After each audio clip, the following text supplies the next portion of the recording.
today, if we were to build it, would be $120 million easy. That's no exaggeration. I just priced one before I left. I've been looking as other school districts have done it.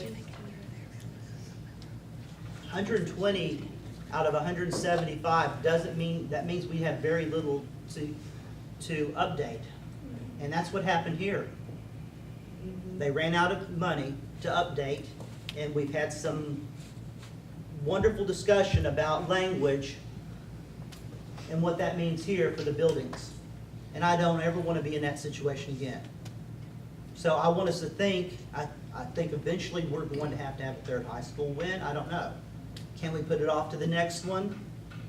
I don't know. The earliest we'll have a bond election, I believe, is 2021. So if a school right now costs $120 million, add inflation and everything else, and then you add design, and then you add, the soonest you'd see something built for a new high school, if we were on track, that's what we were going to do, would be about 2024, and would probably cost us about $138 to $140 million. Because it's about 10% a year in building costs, especially when Harvey came through. So what does that leave for the rest? And so that's the discussion I want us to have. But first, I want us to have, what do we want to look like academically? What do we want to be academically in the middle school, the elementary school, high schools? And then we start talking about how we build. And that, to me, will be a fun part. We're going to take about 9 months to do it, because I can sit down with a couple of you, and we could go in the back room somewhere, and I can give you a plan in, well, a week. But it may be the same type of plan we have now, where we put it on the shelf or hidden somewhere on our webpage. So I will let you ask me questions. I've given you as much as I can real quick, but if you have any questions, I'll do my best to answer them. If not, I'll make a deal. You can email me, call me, any way else you want to communicate with me. Find me at HEB, which seems to be the best way to find me.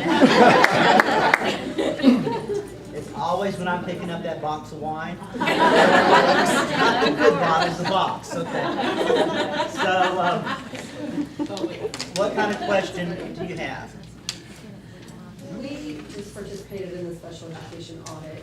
Are we going to get results of that, or is that just something that's internal, we don't ever see sort of what they say or recommend? What this is, usually all these audits that are up there on the other page, we're going to post one place on our website where you can read it and the results, because this is what I want people to do. Once we have the results, I want us to develop a 3-year plan to come up, how do we fix it? How do we address it? So those will be posted.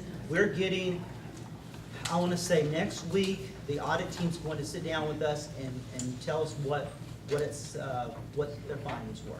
And so we should be able to share that within the next couple of months, next couple of weeks, really. You mentioned the April 12th Vision 2020 meeting. Mm-hmm. Where can we find out more about that? Or Where can they find out about the strategic planning meeting? okay, so We sent out a superintendent letter Monday that should have a link to the survey.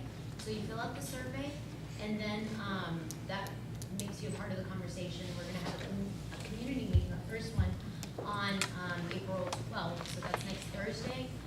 So what's today? So a week from that Thursday, which is this Thursday, we're going to start announcing the community times, where it's going to be, the location, and all that. And in case you don't know, that's Jocelyn Yes, Duran. She's I'm our Jocelyn. new I'm communication the, director. Communication person. Of course, So, Dr. Stewart. if you're not following us on social media, that's what we're using a lot. We're using Facebook, Twitter, Instagram, and then also, like I said, the weekly superintendent letter is a good resource. So. If you're interested in attending the April 12th community meeting about the strategic planning process, it'll be an overview, just to answer questions, give a timeline and explanation of the process that we'll be going through. Won't last more than an hour, unless, of course, we receive a lot of questions, and we'll be there to answer them as long as we need to.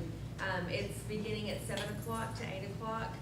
We'll be at the Cana Ballroom, and that's April the 12th.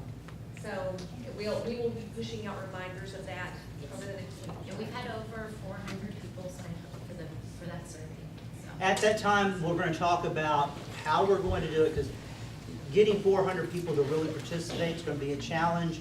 And we're gonna talk about the key groups that are gonna be inside and how you can be part of the groups, and some of the subgroups. And, but we had, what's kinda neat is, we had to go to the Cana because we couldn't find any place else that would hold that many people. And if we already have 400 people signed up, I'm hoping for 500. And like I said, I want this to be our plan and our vision about what we're going to do. And once we have it, y'all hold us accountable for following. So what else?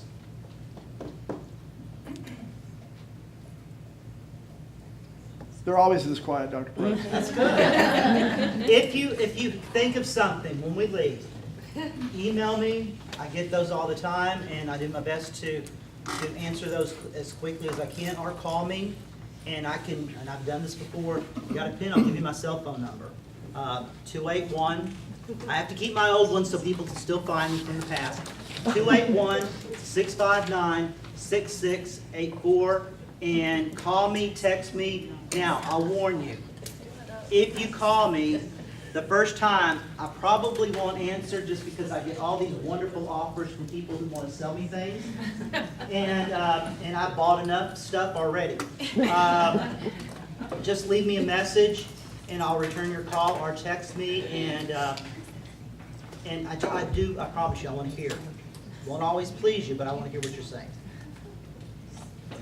All right, thank you. You've been great. Thank